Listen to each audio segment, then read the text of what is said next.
George Bernard Shaw. George Bernard ഷായാണ് Nobel പുരസ്കാരവും Oscar പുരസ്കാരവും ലഭിച്ച ആദ്യ വ്യക്തി. ഓസ്കാർ പുരസ്കാരം നൽകി തുടങ്ങിയ വർഷം 1929 ആണ്. 1929 കേരളത്തിലെ ആദ്യത്തെ വൈദ്യുതീകരിക്കപ്പെട്ട നഗരമായിട്ട് തിരുവനന്തപുരം മാറിയത്.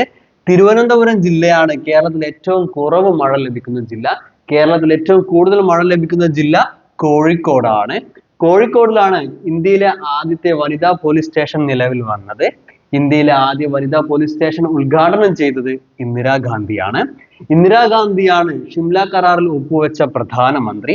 ഷിംല കരാർ ഒപ്പുവെച്ചത് 1972 1972 ഇടുക്കി ജില്ല രൂപീകരിച്ചത്.